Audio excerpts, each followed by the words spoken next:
कुछ खबरें खेल की दुनिया से। HBL PSL 10 में आज कराची किंग्स और कोयटा ग्लैडिएटर्स के दरमियान जोर पड़ेगा। दोनों टीमों के दरमियान रात 8 बजे कराची के नेशनल बैंक स्टेडियम में खेला जाएगा, जहां कोयटा के कमान सऊद शकील के साथ हाथ में होंगे, जबकि कराची कोयटा ग्लैडिएटर्स कर रहे हैं।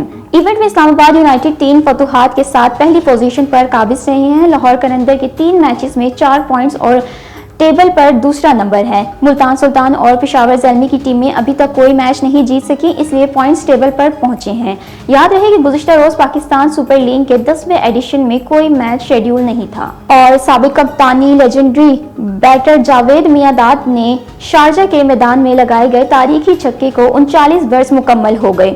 जावेद मियांदाद ने 18 अप्रैल 1986 को ऑस्ट्रेलिया कप के फाइनल में भारत के बॉलर जैसित शर्मा को आखिरी गेंद पर छक्का लगाया और पाकिस्तानी टीम को तारीखी जीत दिलाई थी। पाकिस्तान को फतह के लिए आखिरी गेंद पर 4 रन दरकार थे।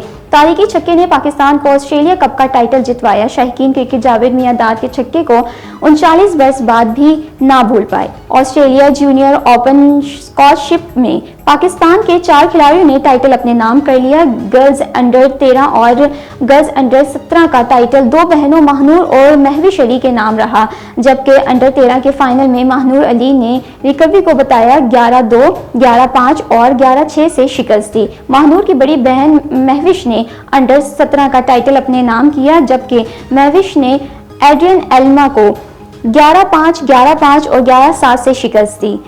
गर्ल्स अंडर 15 के फाइनल में महानूर और महविश की बहन सैरिश को सख्त मुकाबले के बाद शिकस्त हुई।